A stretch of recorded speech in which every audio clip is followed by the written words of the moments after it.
William Ury and Roger Fisher are the founders of the Harvard Negotiation Project. They've written a book together titled Getting to Yes. I recently read the book and want to share with you the key lessons. According to the book, negotiation isn't about splitting things 50-50 or insisting on your way or my way. It is definitely not about winning or losing. If you're asking who is winning, you've already lost. So what is a negotiation about then? Let me give you a few examples and you'll see. Two men argue in a library. One wants the window open for fresh air, the other wants it closed to avoid the wind blowing his papers. So what do? Do you leave it half open, a bit open, or closed? The librarian listens to both and then goes and opens the window in another room, bringing in fresh air without disturbing the papers. This leaves both sides happy. Another example. Two people want to share a cake but can't agree on how to divide it fairly. Regardless of how you cut it, they will both complain that the other side got a bigger piece. So what do? Well, you ask one person to cut the cake and the other chooses first. Since the person cutting knows that the other side picks first, he will split it evenly to avoid getting a smaller piece. One last example. Two kids argue over an orange.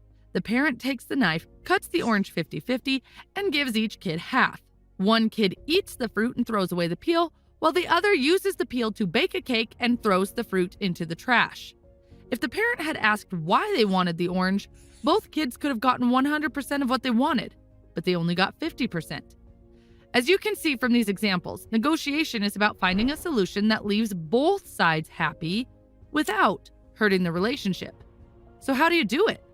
How do you find those wise and practical solutions like the ones we just saw?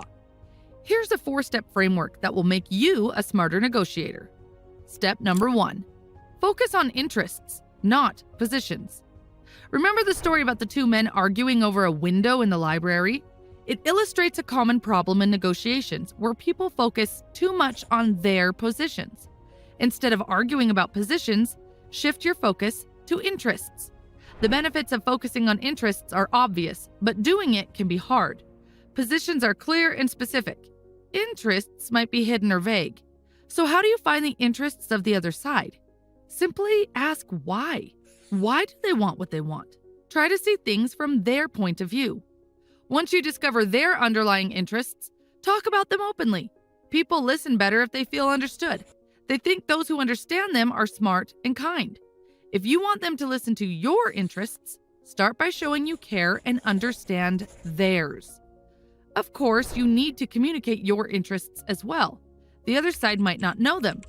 To turn your interests into real options, ask yourself, if they agree with me tomorrow, what do I want them to do? Step number 2, use fair standards.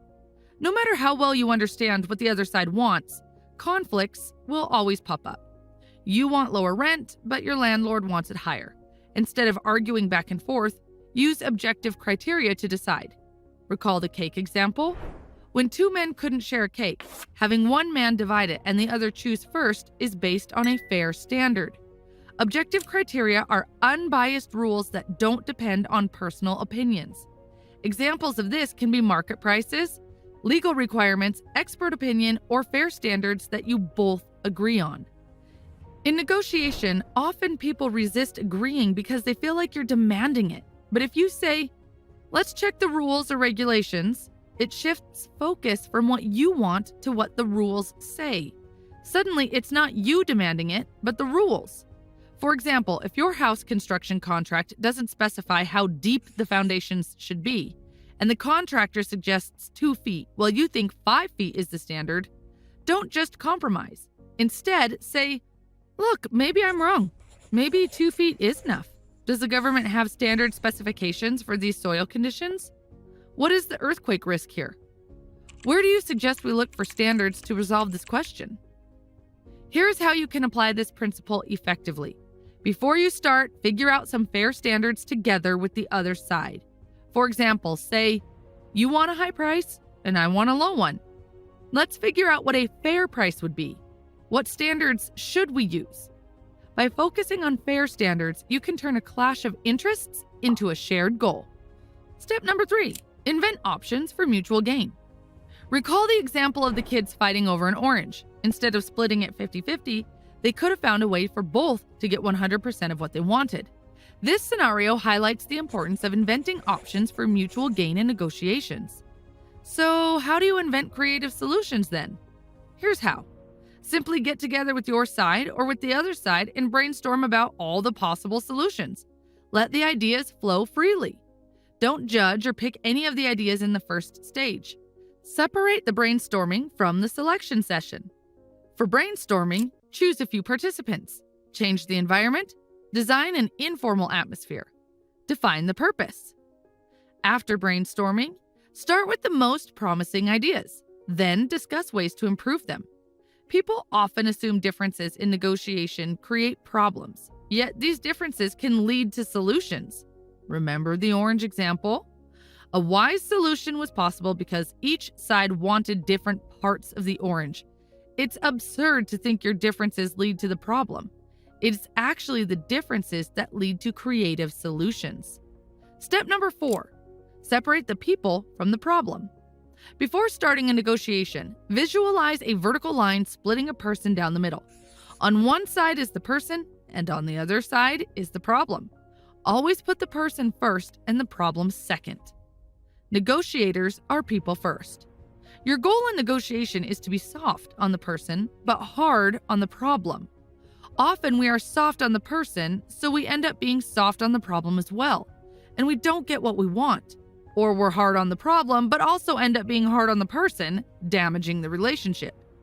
Be soft on the person, compliment whenever you can, and appreciate the effort.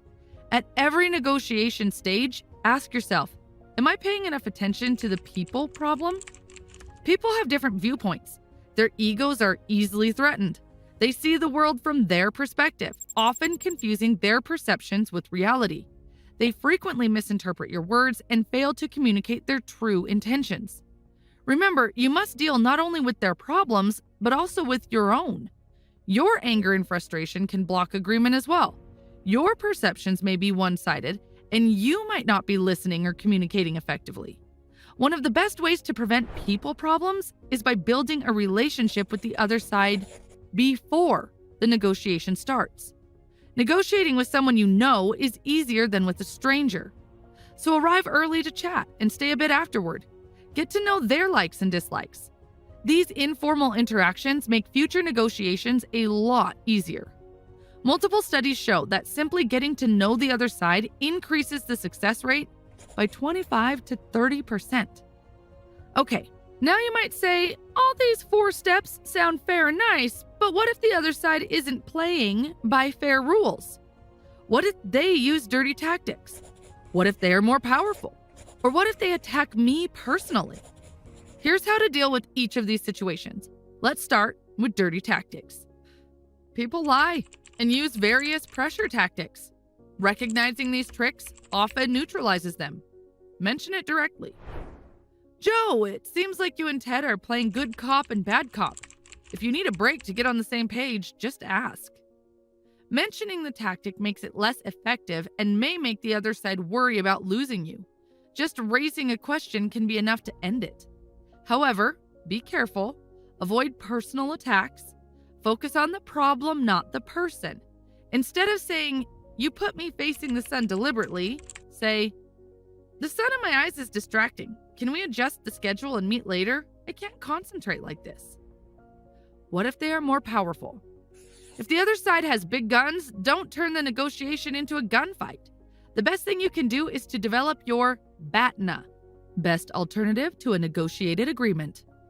Think how you would feel walking into a job interview with no other offers. Think how difficult the salary negotiation would go. Now contrast that with how you would feel walking into an interview with 2 other job offers. The difference is power. The more easily you can walk away from a negotiation, the greater your power. Developing your BATNA not only enables you to determine what a minimally acceptable agreement is, it will probably raise that minimum. Always develop your BATNA before negotiating. Don't say, "Let's negotiate first and see what happens." Without BATNA, you're negotiating blindly. What if they attack you personally? When they attack you instead of the problem, things get tough. You want a fair solution, but they tear down your ideas. It's natural to defend yourself, but that leads nowhere. You push, they push back, and soon you're stuck. So what do? Use negotiation jujitsu. Sidestep their attacks. Here's how. 1. Look behind their position. When they say what they want, don't just say yes or no. Ask why they want it. Understand what is really important to them. 2. If they keep rejecting anything you say, then ask for their advice. If you were me, what would you do? They will put themselves in your shoes and give you the solutions. 3. Invite criticism. Instead of defending your ideas, ask them what's wrong with them. This will help you learn about their interests. I would like to conclude this video with a great story that explains what negotiation truly is. In 1964, an American father and his 12-year-old son were playing frisbee in Hyde Park, London. Few people in England had seen a frisbee before, so a small crowd gathered. After a while, a man approached and asked, "Sorry to bother you. I've been watching you for 15 minutes. Who's winning?" In negotiations, asking who's winning is like asking that in a marriage. If you're focused on winning, you've missed the point. The real goal is working together and finding a solution that satisfies both sides' interests. I hope this was a useful video. Thanks for watching.